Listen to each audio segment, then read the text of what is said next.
Now we're rolling. Rolling. We're officially rolling. We're heading out to Mexicali right now, giving a presentation on the restoration of Laguna Salada and the Salton Sea. Should be a fun adventure here with Horacio Jones and Cinema Viva, talking about how we can do large-scale restoration efforts that have kind of global context and are done for and by the community. This is a really interesting process with a lot of different history behind it. If anybody's familiar with the Salton Sea, it's worth taking a little look at. There's been the start of it, is thousands of years old with Lake Cahuilla, but more recently in 1905 it was flooded by the Colorado River break of a levee, and that refilled the basin of the Salton Sea. History kind of winds up into agricultural production in the area from Colorado River water.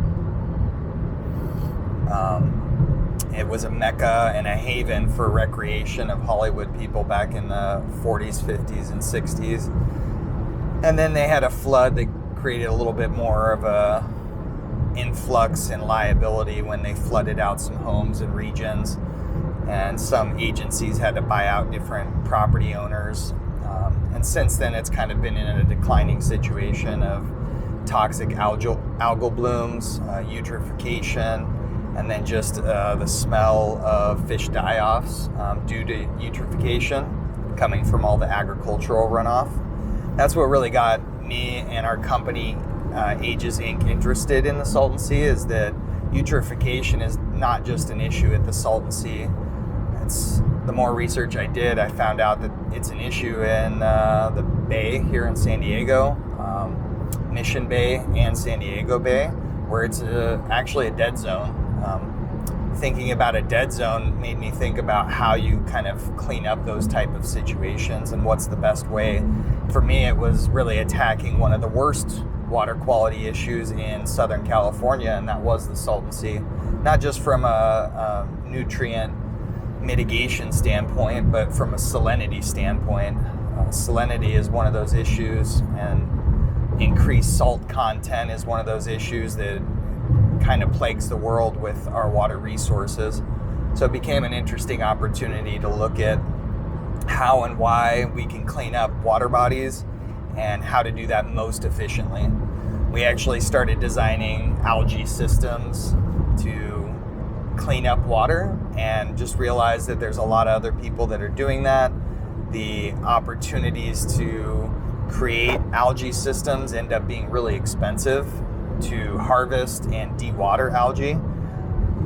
So we designed some opportunities to just extract algae as a way to help with eutrophication. Same thing with extracting dead fish.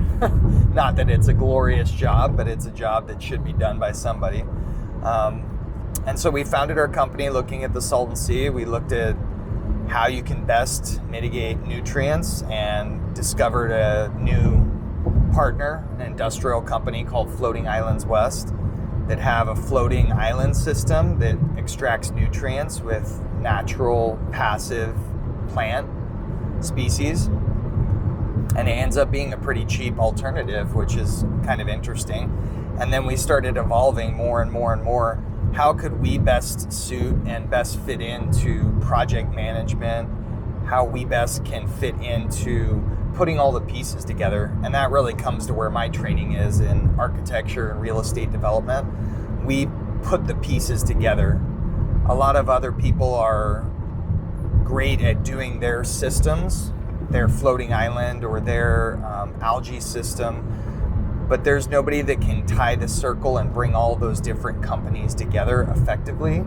And my training in architecture and real estate development, that's what we do, from schematic design to design development to construction documents to actually building a product and operating it. That's the role that we play, and that's really deficient in environmental restoration.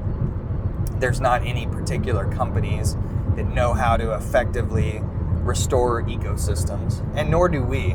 We just have the role to be able to bring those professionals to the table The people that are the best skilled at whatever operation that they do can be a partner with our collective partnership and industrial collaboration. So from Floating Islands, they introduced us to a very, very well-known scientist, Dr. John Freeman.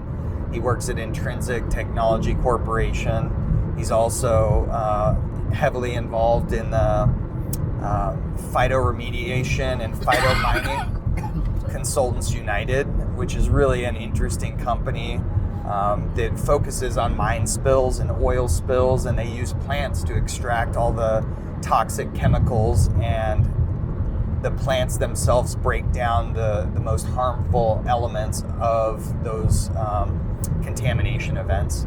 In the Salton Sea specifically, selenium is the biggest issue. It causes mutation in fish and birds when it's in very heavy quantities, which it is due to the heavy farming operations and wastewater coming from the New and the Alamo River down to the Salton Sea. So this covers it. Yeah,